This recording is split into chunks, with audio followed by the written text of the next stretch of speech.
Hello there, BookTube. My name is Daniel. Welcome back to my channel, Guilty Feet. So you don't approve? Well, who asked you to? I've got no rhythm. Today, I want to sort of ask and hear back from you guys about how you read backlist of an author. So you come across a book or a novel is a hit. You pick it up, you read it, and then you find out that author has earlier books which you might want to dive into. I'm not suggesting you have to. If you like a book, you don't have to read anything else by that author ever again. I've read Demon Copperhead. I've never read any other Barbara Kingsolver, even though I kind of want to go back and read the Poisonwood Bible or the Lacuna, but they're just a bit chunky. I may get to them eventually. But this, I want to show you now, is an author that I have gone back and read some backlist, but there are also books in that backlist that I'm probably not going to pick up. And so, I'm going to give him as an example, and I'd love to hear from you guys what you do, how you go about sort of investigating more about an author you like. Now, I will say that this is different, for me at least, when it comes to authors with series books.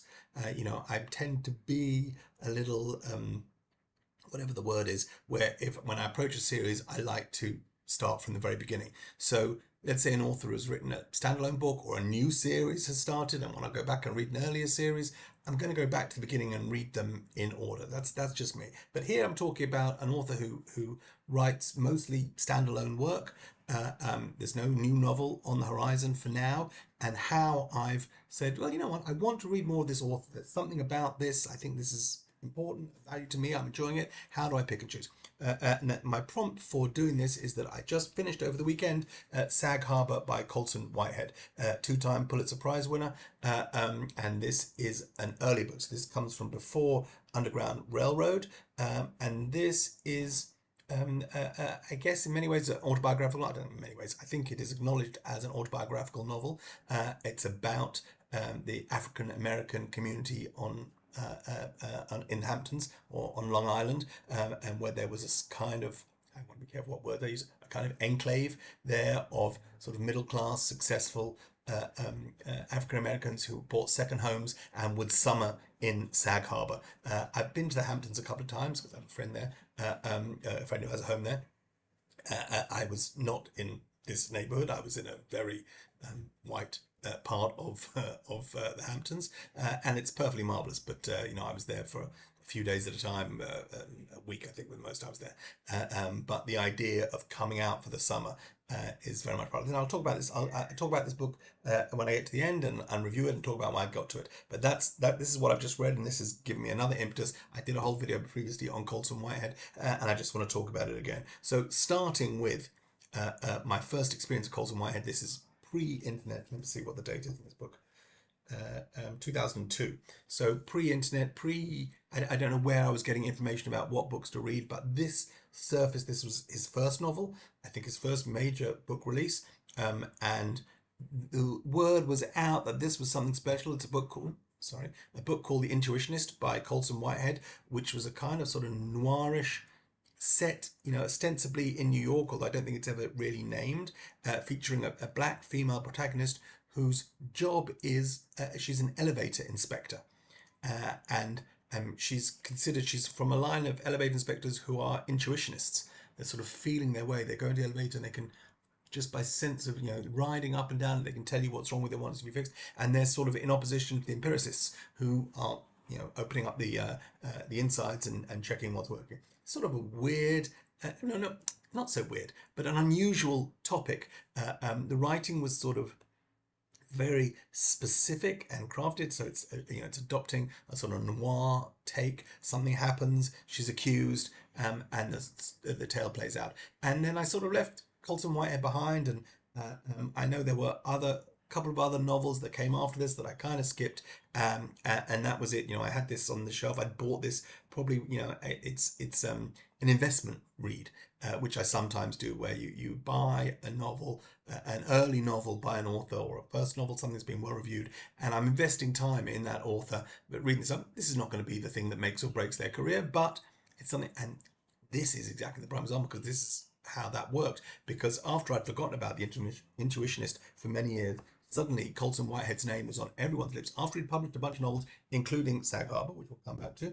Suddenly, everyone was talking about the Underground Railroad. This was an Oprah pick, I believe. They moved forward the announcement that this was going to be a little Oprah sticker on this on my edition. This is a US hardback, so I don't know. I must have ordered this from the States. I think they brought forward the announcement this was going to be an Oprah pick because there was such buzz around the book. Outside, Oprah, has the ability to make or break and make authors very successful. Just because she had in the day when the Oprah's book pick was a big thing. I think she's still sort of running it to some degree, but it's less influential, even though the stickers still get printed and stuck on covers. But at this point, this was big news. The book had already been very well reviewed and a lot of anticipation about what it was going to do. And then it was announced that this was Oprah's pick, and so all eyes on the Underground Railroad. To me, I think the payoff is there. I think it's just an outstanding piece of literature, won the Pulitzer Prize. This was followed up by another book, which some people love more than the Underground Railroad. I appreciate this. Also won the Pulitzer Prize, The Nickel Boys. It's made into a film last year, which I hadn't seen, which everyone says was amazing and was sort of appropriate to the tone of the book. And I'm not going to spoil anything about the thing, but there's something happens in the book or something you find out about what's going on that I think is well reflected in the movie version. I like the Nickel Boy. It's not an enjoyable read, but it's a terrific book. Also won the Pulitzer Prize. I think probably I prefer the Underground Railroad. But so having read these two, so I came back to Colson Whitehead for Underground Railroad, and then bought his next book in hardback, and sort of had decided at the end of these two books that this was an author I wanted to read. And that's when I start looking at what are other of his books that I've missed. What interests me, and here's the point. I didn't. There's one book in particular of his. I don't think I'm going to pick up. Maybe they make a movie out of it. A book called Zone 1, which I believe, I haven't read it, I believe is a sort of zombie novel. So it's a sort of genre book, but it's a genre which doesn't really appeal to me. I love Whitehead's writing. I'm sure if I read Zone 1, I'll enjoy it because he's going to do something different and his writing is excellent. But if I'm picking for pleasure, and if I'm reading some backlists based on things I want, that wasn't my first go-to. I got to Sag Harbor, but before I ever got to Sag Harbor, I read a more obscure earlier book from Colson Whitehead, and that is The Noble Hustle, which is a piece of non-fiction, and this is about him entering the World Series of Poker. And the reason I'm contrasting Zone 1 and Sag Harbor and The Noble Hustle is because this is something that kind of interests me. I've read a few books about poker. I'm a terrible poker player, but I like playing, recreationally. And the idea that one of my favourite writers, there were no new books on the horizon yet, even though we're going to get some new books in a second, the fact that there was a book about poker by a writer who I admired and was interested in reading more deeply. So it was a genre that suited me in the same way that to some degree Sag Harbor's. So The Noble Hustle, it's good writing. So and I like when I get an opportunity to read a fiction writer who I admired and seeing them tackle non-fiction. So there's one thing about different genres. I'm less interested in Colson Whitehead's zombie story.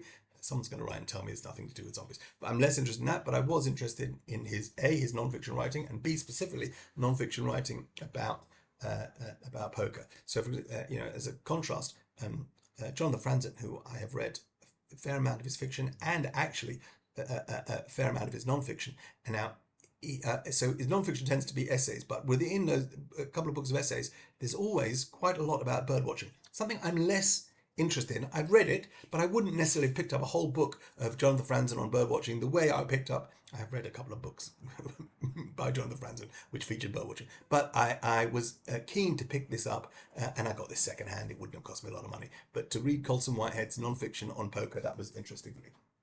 Then when there was new fiction, and this evening I started talking about a backlist, actually these two other fiction books that Whitehead has put out in the last few years, some people have avoided them or not picked them up. They haven't been read as widely as others, even though I think they're both excellent. And the reason then again is kind of genre. So we've got here and I'll put them together because they feature the same characters. So we've got here the Harlem Shuffle, Harlem Shuffle, not the Harlem Shuffle, and Crook Manifesto, two works of fiction by Colson Whitehead, sort of crimey, not thrillery, but because he's still super literary, and it's about the black experience, and a man who has a job and a shop, and how it's growing and is sort of moving into the middle class and making success of his life, but keeps being pulled back into the world of crime and through his acquaintances and through a cousin and what happens to him.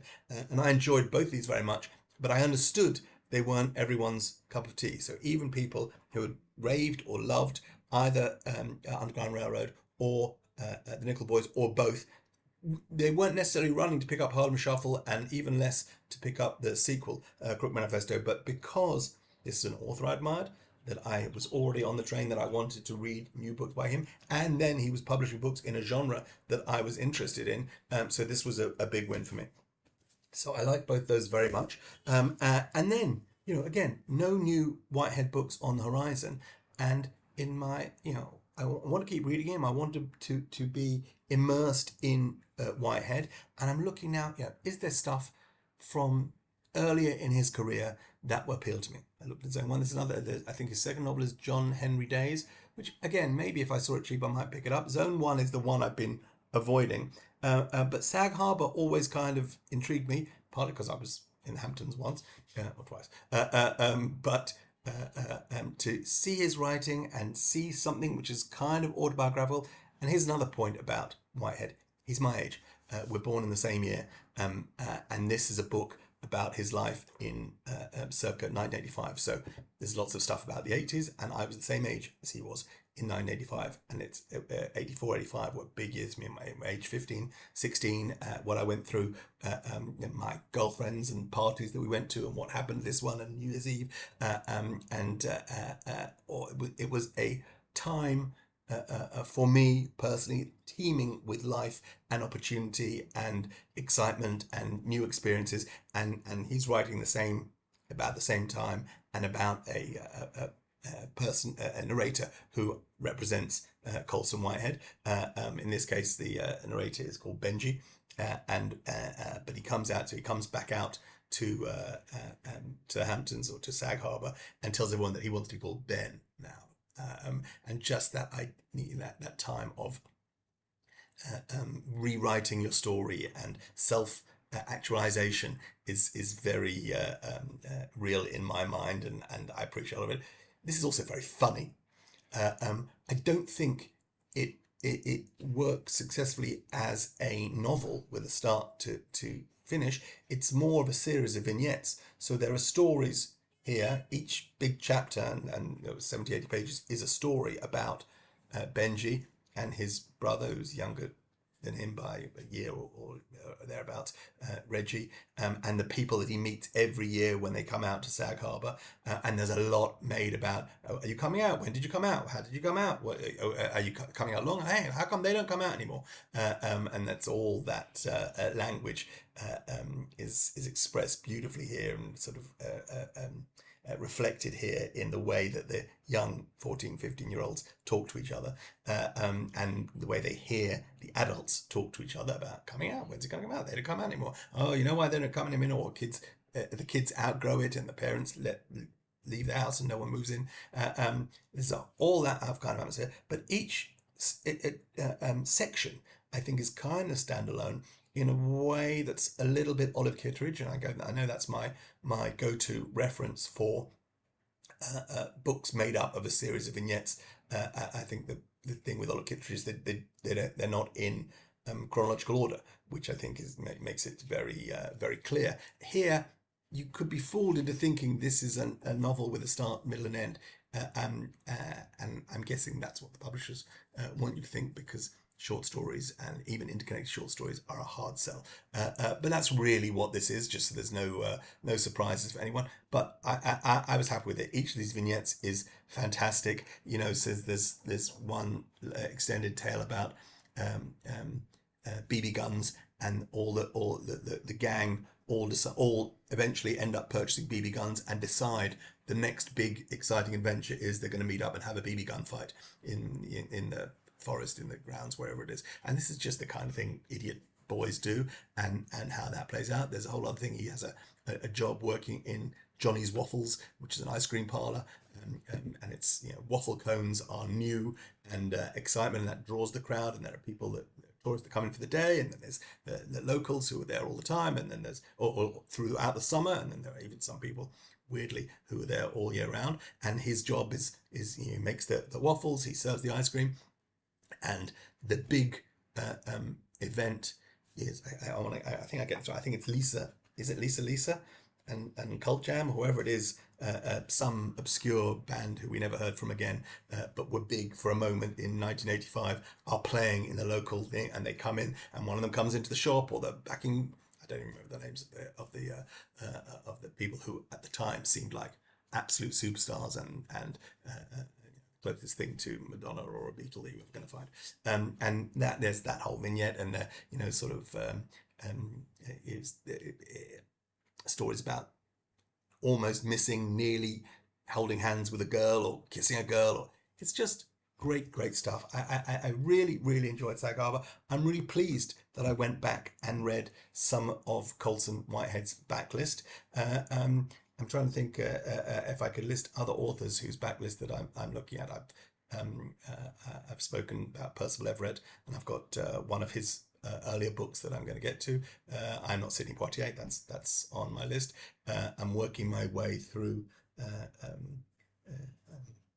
James Baldwin, but he's not he's no longer with us, so he's not a publishing author. I'm just reading the James Baldwins that I can find, and probably in chronological order. But finding authors and then caring enough to go back and read their earlier books is, I'd love to know if you guys do this, what joys you found. I say I went back and I read that non-fiction, The Noble Hustle, and Sag Harbor, two earlier Whitehead books, both of which have been super rewarding. And I will continue to read his new books, fiction, maybe non-fiction, when they're published. But this for me was a satisfying experience. So I'd love to hear from you guys. When you have an author that you like, when you're reading them forwards, how do you go about, if at all, reading them backwards as well? Take care. God bless. Bye.